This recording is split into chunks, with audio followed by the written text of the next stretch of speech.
కష్టం వచ్చినప్పుడు ప్రాణాలను కాపాడుకోవడం సహజం.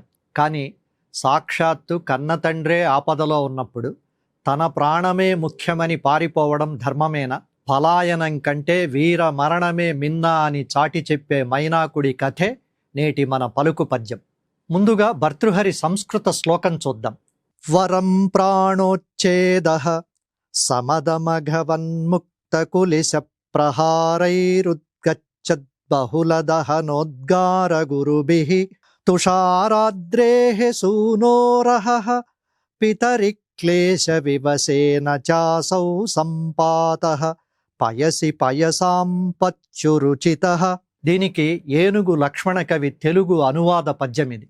సమధిక భీషణ జ్వలన జాల వినిర్గమ దుస్సహంబుచే సమద సురేంద్ర ముక్త కులిశక్షతిచే ఉచితంబు ప్రాణఘాతము హిమవత్ కుమారునకు తండ్రి నిశాత శతారపాత ఖేదమున మునుంగుచున్నతరి తాజల రాశి చొరంగనర్హమే.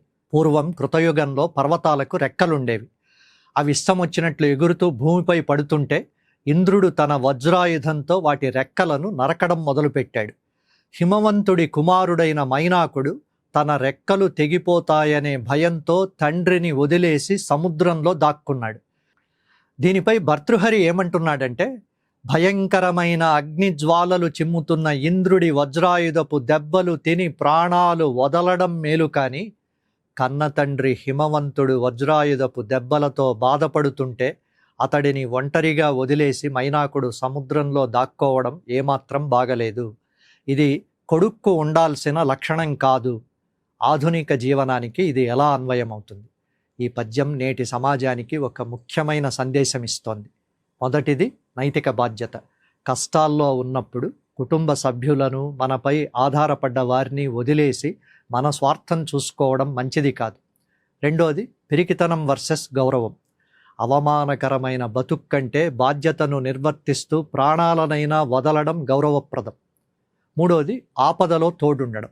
ఒక సంస్థలో కానీ ఇంట్లో కానీ ఏదన్నా సంక్షోభం వచ్చినప్పుడు పెద్ద మనిషిగా ఉన్నవాడో లేక బాధ్యత స్థానంలో ఉన్నవాడో మొదలే పారిపోతే ఏం బాగుంటుంది? అది నాయకత్వ లక్షణం ఎలా అవుతుంది? ఎదురొడ్డి నిలబడ్డమే అసలైన వీరత్వం.